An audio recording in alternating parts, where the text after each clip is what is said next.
Welcome everyone to First Principles Podcast. We're your hosts, I'm Elliott. and this is Trees. Today we're going to be talking about peak oil. What in tarnation is peak oil? I remember first hearing about it in first year undergrad, university. It was an introductory course to engineering, and just talking really briefly about different topics. Oil production came up. So naturally, our professor at the time, crazy wacky dude, was talking about the premise of peak oil, and it's really based on some fundamental principles that oil is a finite resource.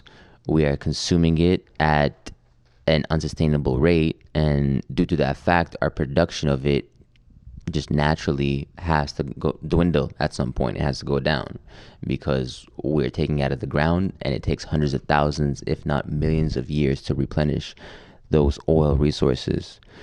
So to me, it seems like a pretty, case closed, like pretty fundamental, can't really argue with those Facts. Those facts, exactly.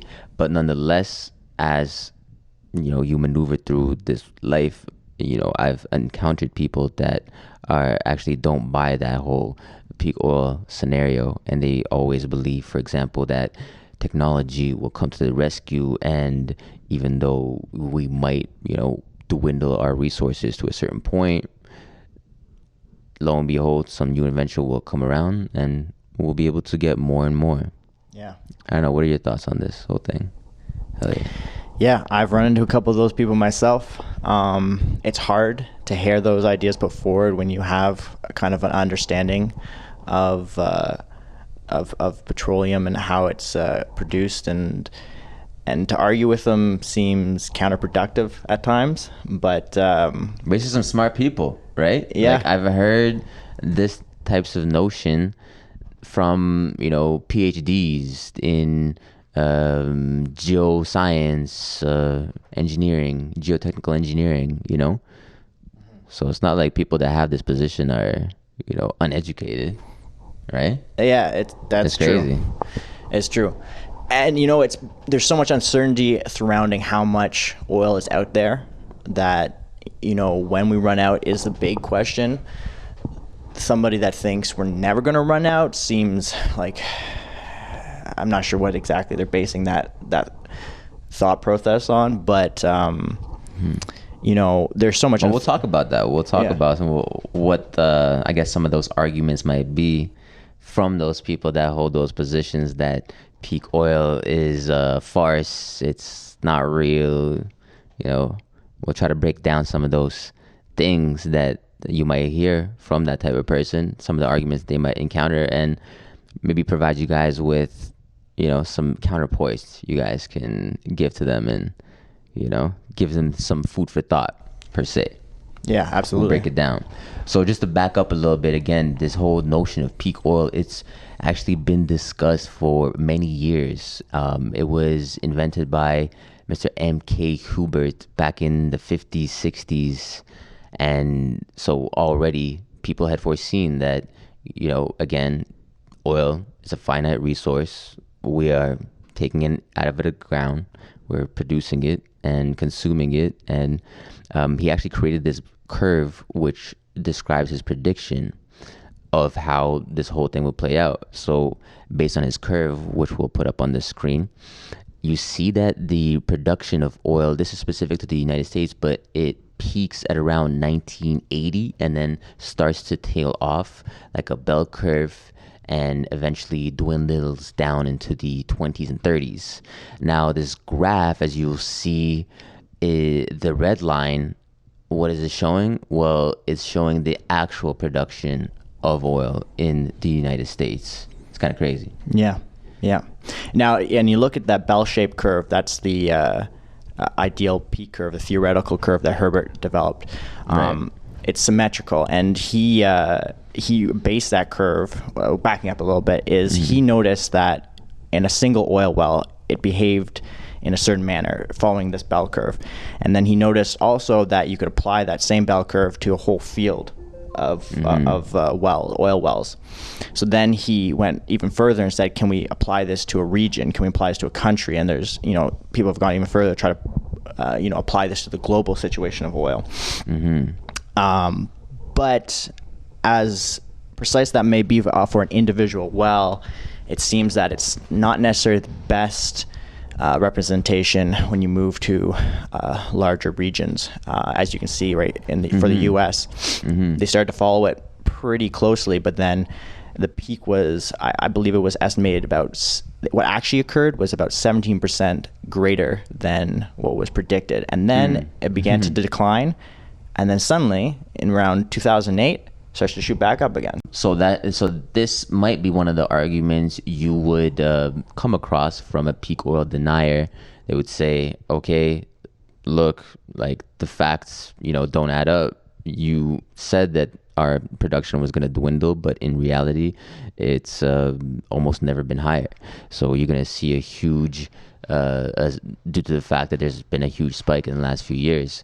But again, is that something that's sustainable? Just because that's the case right now, does it mean that would always continue as such? Will we have, a sinusoidal, up and down, up and down, up and down, or is it eventually just gonna hit the floor real hard, real quick?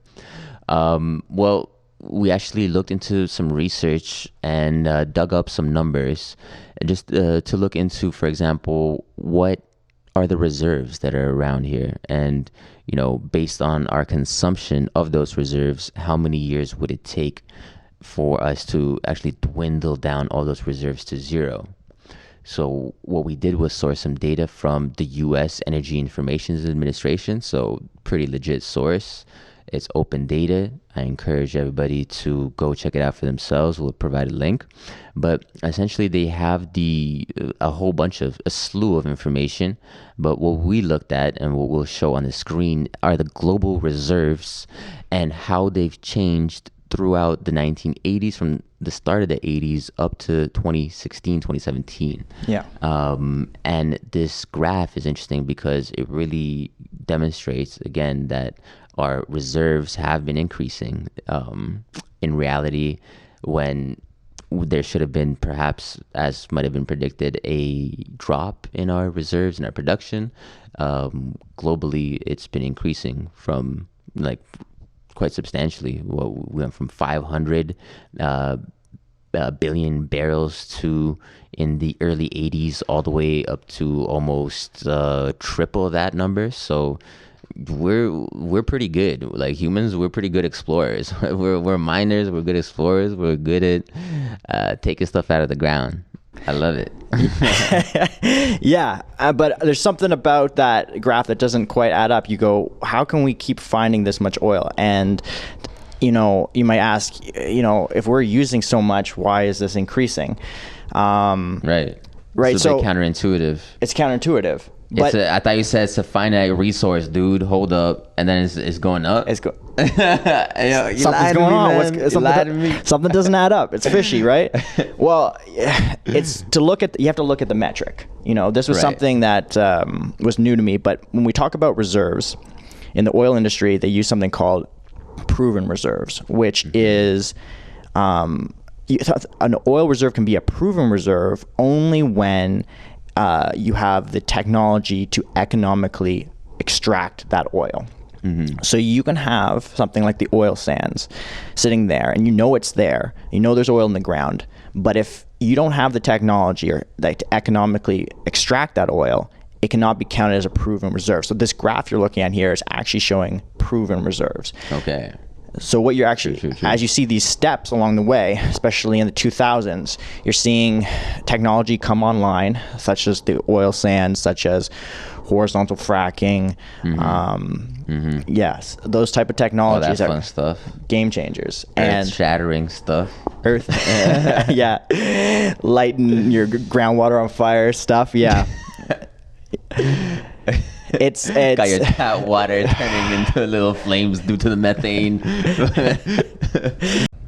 So yeah, that's really interesting. We have we know certain oil patches exist, but we don't count them towards our reserves until we have the technological means to extract it in an economically feasible way.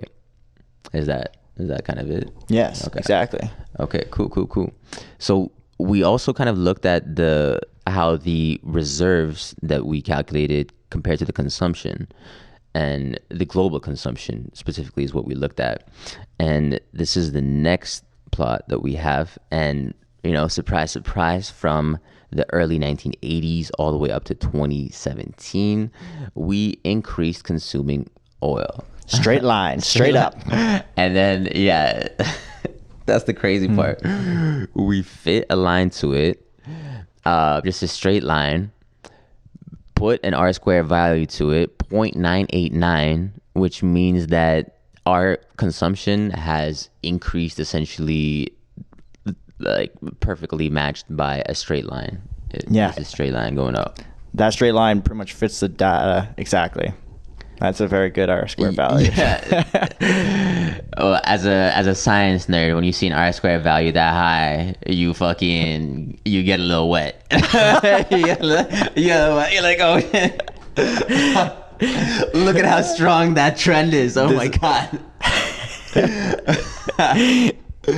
Yeah. So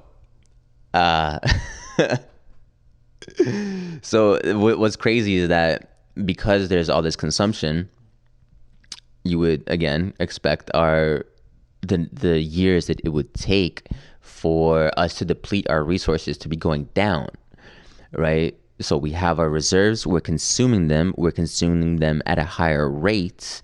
So that means that the years until those reserves are depleted down to zero, they dwindle down to nothing, is going to decrease as well. Well, okay, that's when we have this next plot, which is kind of interesting. Tell the good people what this plot over here is showing us, Elliott. Yeah, so we're looking at a plot here. This is historical projections of years until oil depletion. So what we did to create this graph was we looked at what, in a given year, what was the proven oil reserve, and divided that by our annual consumption of oil, which has been going up each year, as you saw in the previous graph. So you look at this graph, and what you kind of see is an upward growth, but it seems to go up and down in sections here. Mm-hmm. Yeah, overall the trend is going up. Overall, it seems that we've got somewhere around 45, 50 years worth of oil still left, and then we're out. That's the idea, that if we continue to consume and we don't find any more oil and we don't have any technological advancements, we will be out of oil in 45 to 50 years. Right. And again, this is just strictly assuming if we were to stop oil exploration, if our technology was to, just stop advancing and allowing us to access new reserves, which of course is probably not going to be the case, but is really, this graph really just is good for nailing home a point that, there is this ticking time bomb, so to speak. And regardless of, as we continue to find new reserves, due to the fact that we're depleting them, there is this number associated with it. And what's interesting to point out with this graph is, again, although it's gradually increasing from the early 80s to 2017, for example, you see some dips that it goes through, which again showcases, for example, from the early 80s down to the late 80s, early 90s, you see this drop. So we were consuming, we weren't finding new reserves, and the years until depletion was steadily dropping. We see a spike then in the late 80s. All of a sudden, maybe we got better at new exploration, maybe we got new technology, whatever it was, boom, all of a sudden we had a whole bunch of new oil to work with. And what you alluded to earlier as well is that, those reserves sometimes are increased due to just sheer technology, which you see in the early 2000s in that spike, because one of the players that got introduced in that era was the Canadian oil sands, right? And what was crazy was that before, in the early 2000s and the late 90s, Canada's reserves were in the low 4 or 5 billions or something.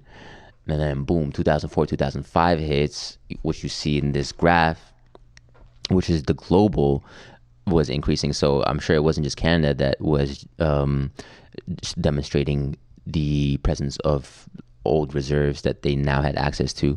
But what you see nicely with this next figure is how, again, in the early 2000s, that number essentially increased by 2 orders of magnitude, when it went from 4 or 5 billion up to like 160, 170 billion barrels. And it's boom, technology came to the rescue, I guess. So again, our peak oil deniers, theorists, whatever you want to call them, would maybe reference something like this and say, hey, well, we have technology that's allowed us to increase our reserves by literally 2 orders of magnitude, not just double, triple, quadruple, 2 orders of magnitude. So when we are in dire situations, it's true, humans are great at innovating.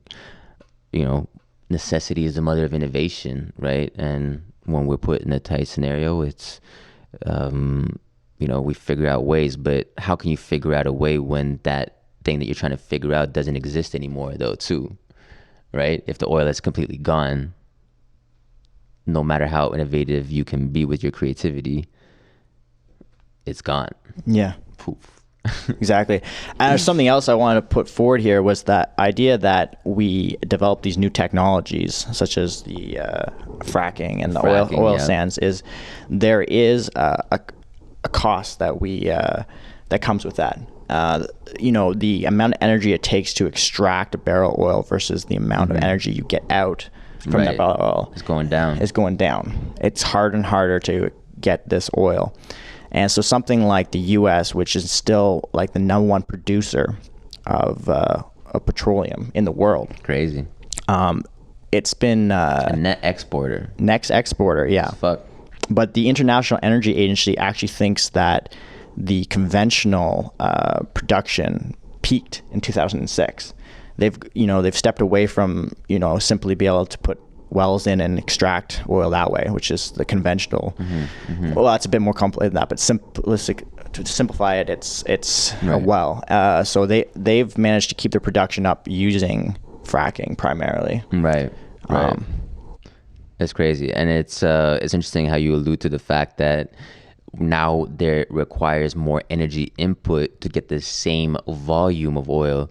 Like, the oil sands in Canada, why we call it sands, because there's literally sand, like little particles in the oil, and we have to put a bunch of energy, which implies money, which implies more pollution, which implies more burning fuel or whatever to do your work, in order to separate your oil, the stuff you want, from the little particulates that are embedded in that mesh. And it's a crazy old process, that whole separation is nuts. Yeah. So again, you have to put more energy in to get the same quality or quantity out, I should say. But going back to that question of how much time do we actually have left in terms of when will we run out of oil, we want to take a closer look at that. One of the things we like to do on this podcast is, very back of the envelope, get down to first principles. If we had to estimate, how much oil is left, how could we go about this? Right. So we scoured the internet and we found scoured it. Every nook and cranny, every crevice, every old freaking blog tweet, every Reddit, subreddit. Well, maybe that's a bit much. But we didn't go that far. And there was paywalls, in some cases with a lot of research you can't get past. But, there are ways. You gotta pay. You gotta pay to play, baby. But we found some interesting estimates in a couple of research papers about what might be the total amount of fossil fuels on the planet right now. Exactly. Period. The total period available at all. Regardless of access, regardless of do we have the technology to get it, regardless of all that stuff. This is just like how much oil is there, period. Exactly. And up on the upper limit, we found that there was about 10,000 billion metric tons of carbon was one estimate. Yes. And on the lower end, I believe there was around 4,000. That's it. Right? 4,000 billion. And our sources for those numbers came from NASA and also the University of New Hampshire. Again, we'll provide those links. You guys feel free to look it up for yourself. We always want to be open with our data analysis, where we get our data from. And again, all the previous numbers were from the U.S. International Energy Statistics provided by the Energy Information Administration, something like that. We'll have the links. It's pretty legit. It's pretty cool. Definitely recommend it. If you like to geek out with data, go play around with that stuff. So these numbers came from NASA and also the University of New Hampshire again. And it's crazy. So when we look at the total reserves, period, so of 10,000 billion versus 4,000 billion metric tons, we have this next figure that we created. So this is based on the consumption that we would have had in 2017. So if we were to just keep that static, so assuming it does not increase with a linear trend, which we saw that, it was doing for the last 30, 40 years. So this is a very conservative estimate, because instead of increasing that consumption, we've just held it at a constant at whatever it was into 2017, projecting into the future. So years until depletion, when we have 10,000 metric tons, and based off of the consumption from 2017, we see years until depletion about 2,000. If we have 4,000 as our estimate of the total reserves of oil in the world, again, this is the maximum amount of oil left in the world, irrespective of whether we have the technological means to access it. We would have, if we were able to access it and produce it, we would have just under 800 years roughly in order to just be done with it until our reserves hit zero. So 800 years and 2,000 years. What do you think about those numbers there, Elliott? Better than 40 years. Better than 50 years. Better than 40 and 50, right? Better than 40 and 50. These are like the upper limits, though, you guys have to consider. And these are conservative numbers because we're assuming consumption isn't going to increase. But realistically, with the growth of many third world countries, with their, for example, entering the global capitalist markets, with that comes a certain level of advancement, a certain level of increase in lifestyle, which requires more energy, which a lot of companies most countries will most easily opt to doing and providing this energy via oil. So realistically, we can expect our oil consumption to increase from 2017 and onwards. So again, these are very conservative estimates. It's 10,000. So like maximum, we have 2,000 years. 2,000 years. 2,000 years. Just a blip on the geological timescale, but for humans, that's a fair bit of time. We can continue to be greedy and get all that shit out, but again, this is not considering of any things, any environmental climate changes that might result due to our extraction and production that might interfere with us being able to get to these higher levels of extraction, because as the environment changes, as climate changes, who knows what will happen to us in 2,000 years. Who knows if we'll be around in 2,000 years. I don't know. I'm hopeful. All right. I'm not all doom and gloom, right? Yeah. Yeah. There's actually another concept, not to end this on a doom and gloom, is the idea about peak oil demand. Right. There are factors that are, being considered to curb the amount of oil that we would be consuming. There might become a time where our demand actually peaks. And right, yeah, which would be awesome, because I think ultimately, we have the power as individuals, as consumers, with our vote. and we vote on a daily basis, not once every 4 years or once every 5 years when the election comes around, but we vote every day with our dollar and how we consume. And the markets respond to that. We are the market, and producers will respond to that.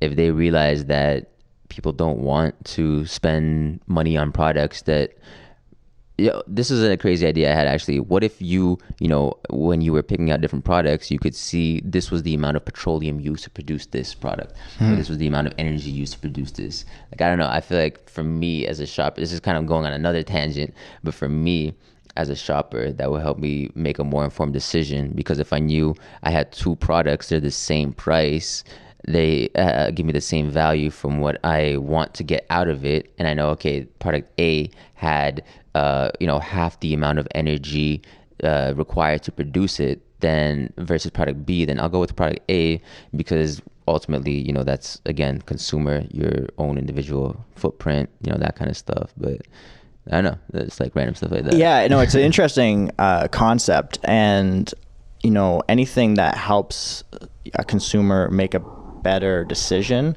I'm for. I'm hesitant though, because I could see it becoming very one-sided. Like, you might hyper focus on, this is a very low petroleum consumption associated with this product, but what isn't missing? What do we not know? Was there what are the other factors? If it wasn't, was there still rare earth metals that were exploited to make this product? There's a lot of rare earth metals. Yeah, that's very intensive mining.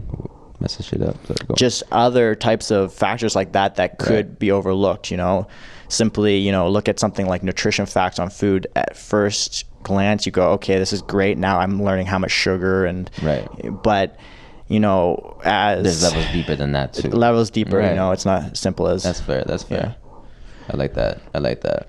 But beyond, our individual choices changing how demand for oil changes in the future. Right. There's actually, I think there was like 4 or 5 different factors I was looking at that are quite promising. One is efficiency gains. Okay, one of the largest. Wait, these are 5 factors for what again?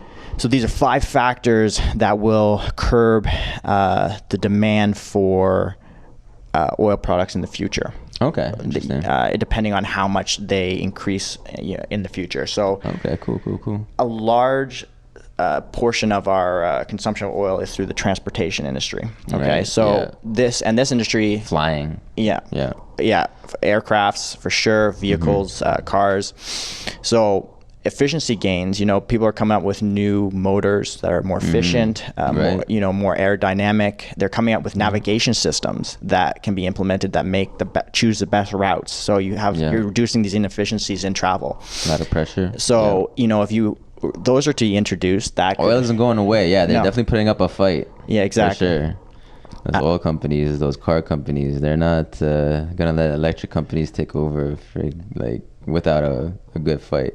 For sure, they've been around for a while. For a long time, and even electrical vehicles, they are depending on how much they take off, this will change how much oil we consume. But the reality also becomes that even with efficiency gains or something like an electrical vehicle, you purchase this, but you don't necessarily retire the less efficient oil consuming vehicle you have, right? So there's always seems to be a bit of a demand. You have to live out the lifespan of these, historic until vehicles. They hit their 20-year lifespan and then get crushed into the junkyards into a small little cube. I see. Yeah, most people will ride it out, right? Or somebody will pick up these cars, some college or high school student that just needs a cheap beater car to get him from point A to point B, whatever it may be. Yeah, it'd be cool though in the future if their cheap beater car is some sort of first gen electric car, Tesla, I got this beater Tesla. Everybody else can't wait. Yeah, the future holds some very interesting technological advancements. Yeah. So again, as a recap of what we talked about today, so we introduced the concept of peak oil, how it wasn't created back in the 50s, 60s. People have been talking about it for, decades at this point.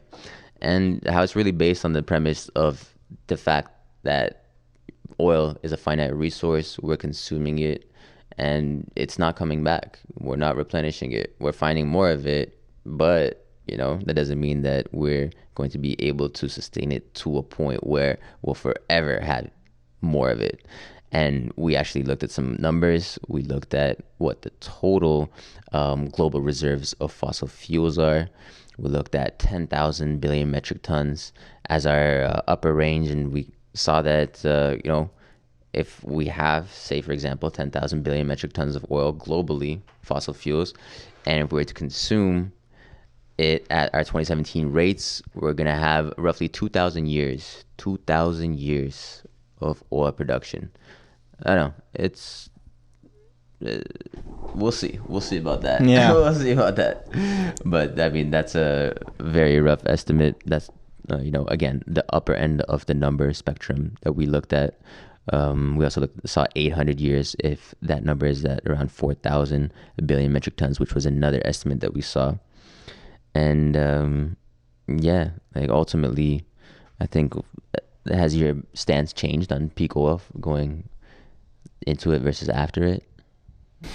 No, I mean, peak oil still remains a topic that I'm concerned about. I think looking at it, I see the track record of technology helping postpone that inevitable. You see, those graphs don't lie. Yes. So I mean, part of me is more optimistic, I would say. Right.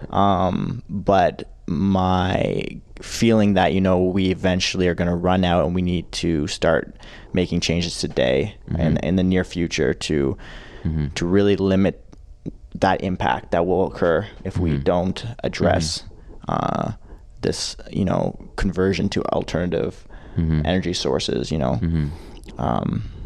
If anything, doing the research on this podcast has just made me we have some numbers we see, 2,000 years versus 800 years. That's how much time there's left. Just simple calculations, back of the envelope calculations. And I don't know, it's interesting seeing those numbers in front of you. It's we have a couple of generations, but I don't know how much longer can we keep this this whole thing going for. We'll see. Yeah, we will. Okay. All right. Thank you for joining us for First Principles Podcast, episode 1. That was peak oil, and we'll catch